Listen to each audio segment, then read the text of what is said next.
In yet another suspected outbreak of COVID-like influenza, H3N2 has raised concerns. Over the past few weeks, the country is witnessing a rise in ICU admissions due to influenza infections.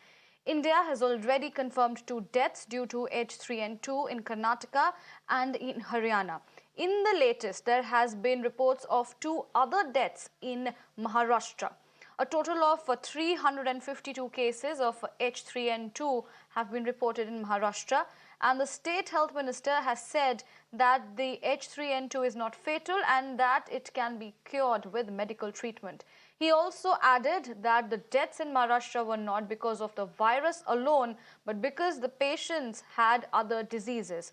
Now, in view of rising influenza cases, schools in Tamil Nadu's Pondicherry will remain shut for 11 days from 16th to 26th of March for classes 1 to 8th. H3N2 आणि Covid असं त्याला multiple disease आहे. असा एक single H3N2नच झाला.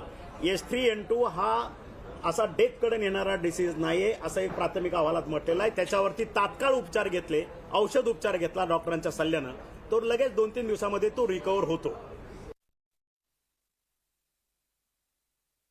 3/2023 को एक रुग्ण की मृत्यु हो गई है. उसका कारण इन्फ्लुएंजा ए, H3N2 और कोविड-19 ऐसा सामने आया है. उसके तहत शहर के सभी रुग्णालय, हॉस्पिटल्स और सभी वैद्यकीय व्यवसाय इनकी मीटिंग ली जा रही है और उसके दौरान उनको सूचना दी गई है कि अगर किसी को इन्फ्लुएंजा जैसे लक्षण दिख रहे हैं तो उसकी वैद्यकीय जांच करनी चाहिए. उसकी जो कुछ भी टेस्टिंग करनी है वो करनी चाहिए.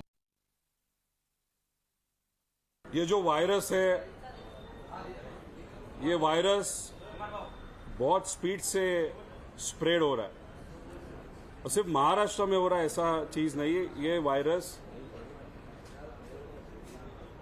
डिफरेंट राज्यों में भी स्प्रेड हो रहा है, लेकिन ये सरकार इस वायरस को सीरियसली नहीं ले रहा.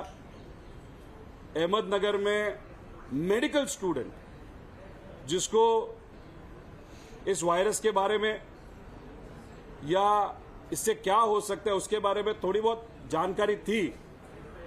अनफॉर्चुनेटली उस स्टूडेंट की डेथ वहां पे हुई. तो अभी सरकार के माध्यम से जल्दी इसमें कमेटी फॉर्म करने की जरूरत है, जिसमें सरकार के लोग, एक्सपर्ट्स और कुछ प्राइवेट एक्सपर्ट्स को साथ में लाके प्राइवेट और गवर्नमेंट दोनों एजेंसीज को निर्देश देने की जरूरत है